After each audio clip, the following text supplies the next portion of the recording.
Hola, ¿cómo están? Espero que estén muy bien. Hoy vamos a seguir leyendo Frankenstein de Mary Shelley.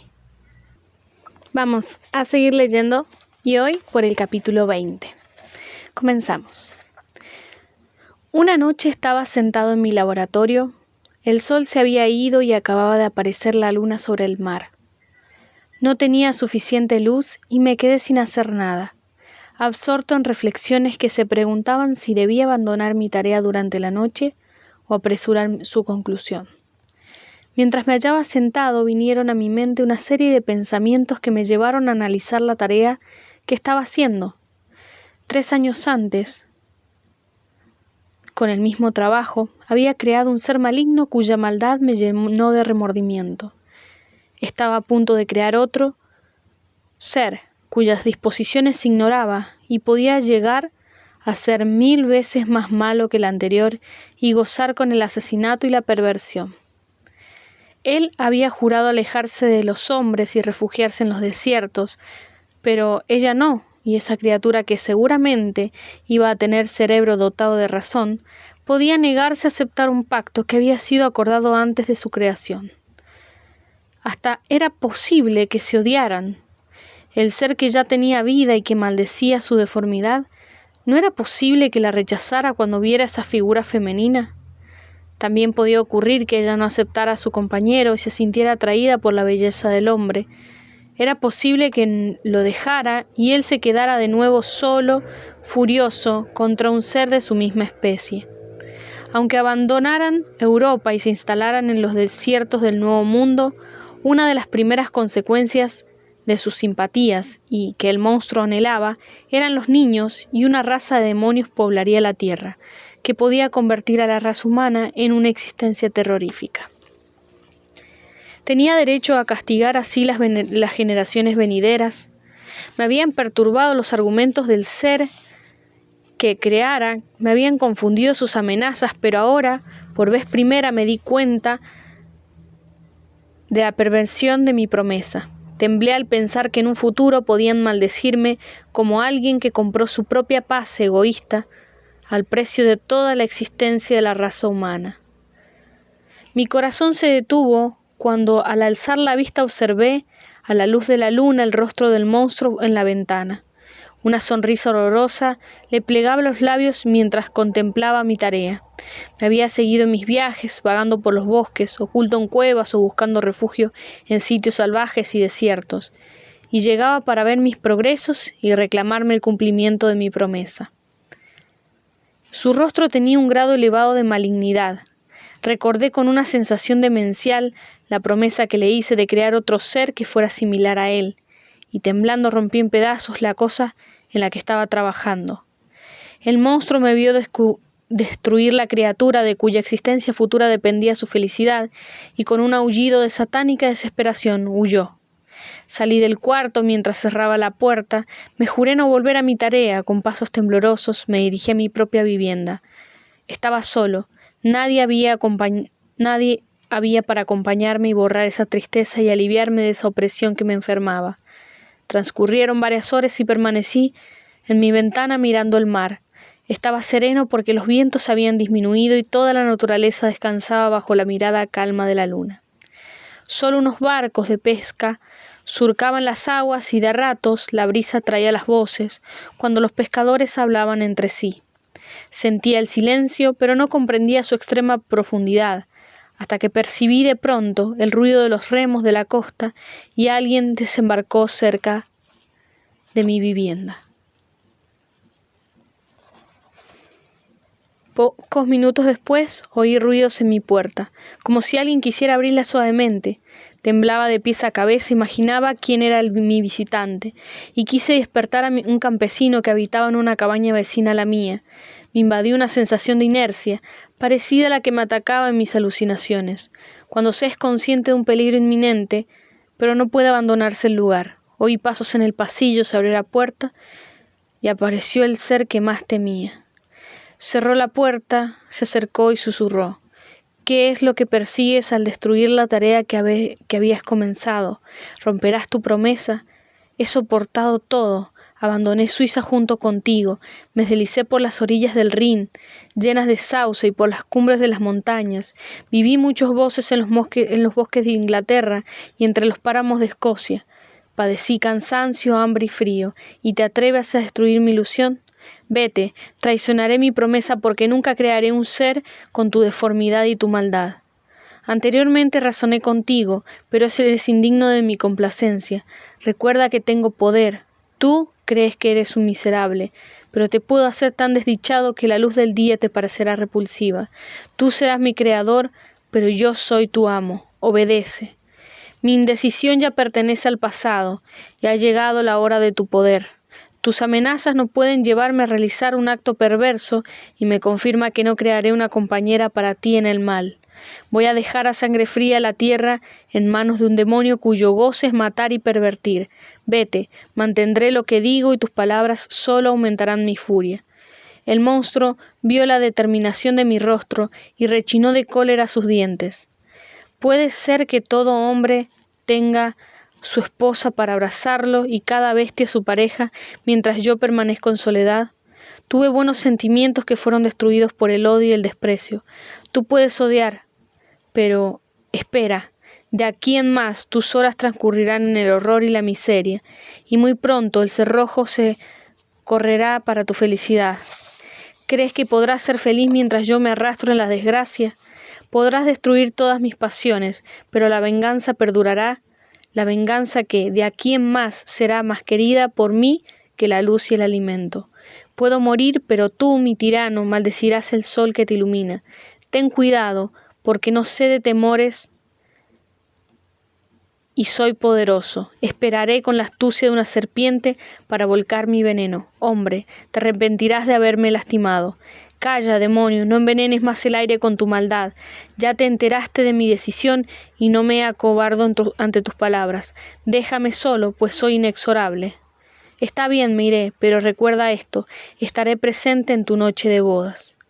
Me abalancé sobre él exclamando: malvado, antes de firmar mi condena de muerte, cuida de tu propia seguridad. Quise aferrarlo, pero me eludió y se fue despacio. Pocos momentos después lo vi subirse al bote y alejarse velozmente por entre las olas. De nuevo se hizo el silencio. Poco de lo que le había dicho aún resonaba en mis oídos. Ardía con furia y era capaz de perseguir a ese asesino y hundirlo en el océano. Recorrí mi cuarto nervioso con inquietud, mientras mi mente componía 1000 imágenes que me torturaban, porque no la había seguido para trabarme con él en una lucha a muerte. Había dejado que se fuera a tierra firme. Me estremecía al pensar quién podía ser su próxima víctima, sacrificada a su sed de venganza. Recordé de nuevo sus palabras: estaré presente en tu noche de bodas. Esa era la fecha fijada para el cumplimiento de mi destino. En esa hora moriría y también gozaría destruyendo su maldad. La perspectiva no me ha dado miedo, pero cuando pensé en mi querida Elizabeth, en sus lágrimas y en su infinito dolor cuando encontrara a su amante brutalmente arrancado de su lado, brotaron de mis ojos las primeras lágrimas en muchos meses y resolví no rendirme sin dar lucha. La noche se fue y el sol apareció en el océano. Mis sentimientos se calmaron parcialmente. Abandoné la casa, el escenario de la pelea de la víspera, y caminé por la playa hacia el mar, que representaba la frontera con mis semejantes. Ansié que esto fuese real. Quería pasar la vida sobre esa roca desierta, poseído en el tedio, pero a salvo de los embates de la tragedia. Si regresaba era para morir en sacrificio o para contemplar a los seres que más amaba perecer bajo las garras de un demonio que había creado. Caminé por la isla como un inquieto fantasma, separado de todo lo que amaba y sintiéndome miserable a causa precisamente de esa separación. Cuando llegó el mediodía, me tiré sobre el pasto y me dormí profundamente. Había estado despierto toda la noche, mis nervios estaban tensos y mi vista se hallaba inflamada por la vigilia y la desdicha. El sueño removió mis fuerzas, y cuando desperté sentí que seguía perteneciendo a la raza humana, y comencé a reflexionar más calmadamente sobre lo que había ocurrido.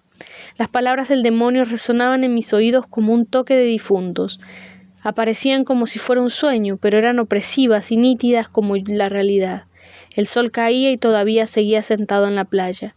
Calmé mi hambre feroz con un pastel de avena, cuando vi Un bote pesquero llegaba cerca de mí y uno de los hombres me trajo un paquete. Contenía cartas de Ginebra y una de Clerval que me instaba a encontrarme con él. Me decía que perdí inútilmente el tiempo en aquella isla, que las cartas de sus amigos de Londres exigían su regreso para contemplar las negociaciones que había comenzado con respecto a la empresa en la India. No podía demorar más su partida, y dado que su viaje a Londres era inminente, me pedía que le dedicara el mayor tiempo posible.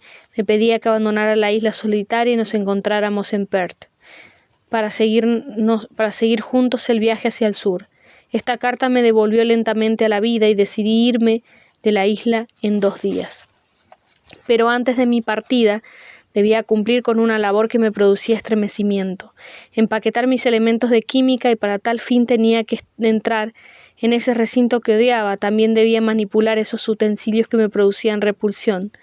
Al alba siguiente tomé coraje y abrí la puerta del laboratorio. Los restos de la criatura que había destruido yacían sobre el piso. Casi sentí haber profanado la carne humana. Me detuve para serenarme y luego entré. Con mano temblorosa fui llevando los instrumentos fuera de la habitación. Pensé que no debía dejar los restos porque podía levantar sospechas entre los campesinos. Por lo tanto, los puse en un canasto que cubrí con piedras y resolví que esa misma noche los arrojaría al mar. Me senté en la playa limpiando y ordenando mis instrumentos químicos. Sería imposible describir cómo cambiaron mis sentimientos desde aquella noche en que se presentó el demonio. Antes, la promesa la vivía como una especie de fúnebre desesperanza, como algo que más allá de las consecuencias tenía que cumplir, pero ahora sentía como si la venda se hubiese caído de mis ojos, y por primera vez vi con claridad. Ni por un minuto se me pasó por la mente la idea de reanudar mi trabajo. La amenaza pesaba en mi mente, pero ningún acto de mi parte podía desviarla. Yo había determinado que crear otro ser como el primero, era una acción baja y egoísta, y borré de mi mente cualquier otro pensamiento que pudiese llevarme a otra conclusión. La luna apareció entre las 2 y las 3 de la mañana. Entonces subí mi canasto a un pequeño bote y me alejé unas 4 millas de la costa. Solo unas pequeñas embarcaciones de pesca regresaban a la costa, pero me alejé de ellas. Sentía como si estuviera por cometer un horrible crimen y evitaba encontrarme con otros humanos. En algún momento la luna desapareció detrás de una espesa nube y aproveché ese momento de la oscuridad para arrojar mi canasto al mar. Me quedé mientras se hundía y luego me alejé del lugar. El cielo se nubló, aunque el aire era fresco por la brisa del nordeste que empezó a soplar. Me refrescó, me llenó de sensaciones agradables, así que decidí quedarme en el agua. Fijé el timón y me acosté en el fondo del bote. Todo estaba oscuro y solo se oía el sonido del bote cuando cortaba las olas. Me adormecí y pronto me dormí profundamente. Cuando desperté, vi que el sol estaba bastante alto. El viento soplaba con fuerza y las olas amenazaban al bote. Descubrí que el viento soplaba del nordeste y que me había alejado mucho de la costa. Mi única alternativa era navegar adelante del viento. Sentí terror. No llevaba compás y no conocía esa región del mundo. Por lo tanto, el sol no me servía prácticamente para nada. Podía ser arrastrado hacia el Atlántico y padecer las torturas de la inanición o hundirme en las aguas que golpeaban a mi alrededor. Hacía muchas horas que navegaba y sentí el tormento de la sed, preludio de todos mis otros padecimientos. Miré el cielo con nubes que amenazaban delante del viento para ser reemplazadas por otras nubes. Miré el mar que estaba destinado a ser mi tumba. «Monstruo endemoniado», exclamé, «tu obra ya está cumplida». Pensé en Elizabeth, en mi padre, en Clerval, en todos los que quedaban detrás, en aquellos en los que el monstruo podía saciar sus pasiones sanguinarias. Estos pensamientos me sumieron en un sueño tan terrible y desesperado que, aún hoy, cuando estoy a punto de desaparecer de la escena, el simple recuerdo me estremece. Pasaron algunas horas, el sol se fue avanzando lentamente hacia el horizonte, el viento amainó y se convirtió en una suave brisa y el mar calmó su oleaje. Las olas cedieron el lugar a una pesada marejada. Me sentía enfermo, sin ganas de sostener el timón, cuando de pronto divisé una franja de tierra en dirección al sur. Agotado por el cansancio y ese terrible suspenso que soporté durante horas, esta súbita certeza de encontrar vida me llevó a impulsar una corriente de alegría y mi corazón y mis ojos se llenaron de lágrimas.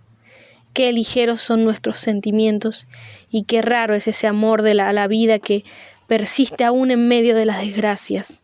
Me construí una vela con mi ropa y con avidez afilé hacia la tierra. Esta tenía un aspecto salvaje y rocoso, pero a medida que me acercaba percibí rastros de vida, vi que había barcos en la costa y rápidamente me sentí transportado a la civilización. Contemplé los accidentes terrestres y me orienté por un campanario que estaba situado detrás de una elevación. Como estaba muy débil, decidí ir a la ciudad, el lugar donde más fácilmente podía conseguir comida. Por suerte tenía dinero. Cuando hice un rodeo a la elevación, vi una amplia, limpia y pequeña, en un buen puerto, al que penetré con el pecho rebosante de alegría ante mi imprevista salvación. Mientras estaba ocupado en amarrar el bote y atar las velas, se acercaron varias personas. Parecían sorprendidas por mi aspecto, pero en lugar de darme ayuda, comenzaron a comunicarse entre ellos con gestos que en cualquier otro momento me hubiesen alarmado. Solo percibí que hablaban en inglés y me dirigí a ellos en el mismo idioma. Amigos, dije, ¿podrían decirme el nombre de esta ciudad y así informarme en dónde me hallo? Se enterará rápidamente, me explicó un hombre con voz ronca. Quizás este lugar no muy de su agrado, pero lo primero en que no se le pedirá opinión con respecto a su vivienda. Me sorprendí de recibir una respuesta tan dura de un desconocido y me desconcertó cuando vi ceños fruncidos y los rostros furiosos de sus compañeros. ¿Por qué me responde con tanta animosidad? Me parece que no es costumbre inglesa recibir a los forasteros con tan poca hospitalidad. Desconozco las costumbres de los ingleses, dijo el hombre, pero los irlandeses no tenemos simpatías por los malvados. Observé que aumentaba el grupo de personas mientras sosteníamos este extraño diálogo. Los semblantes tenían una mezcla de curiosidad y rabia que no dejaba de preocuparme.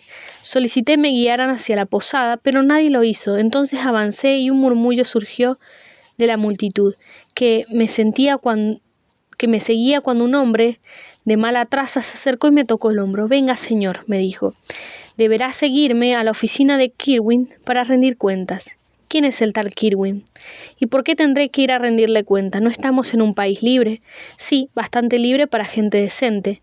El señor Kirwin es oficial de justicia y usted deberá rendir cuentas por la muerte de un caballero que se fue asesinado anoche». La respuesta me sobresaltó, pero no demoré en reaccionar. Era inocente, podía probarlo fácilmente, por lo tanto seguí al hombre en silencio y nos encaminamos a uno de los mejores edificios de la ciudad. Estaba por desplomarme de cansancio y hambre, pero rodeado por esa multitud, pensé que era mejor hacer alarde de fortaleza para que mi debilidad no fuese tomada como temor o culpa. No esperaba la catástrofe que a pocos instantes caería sobre mí, que terminaría en su horror y desesperación, con toda ignominia o muerte. Aquí debo hacer una pausa, pues necesito de mucha fortaleza para narrar los acontecimientos más terribles con detalles apropiados. Espero que les haya gustado, nos vemos en un próximo capítulo. Adiós.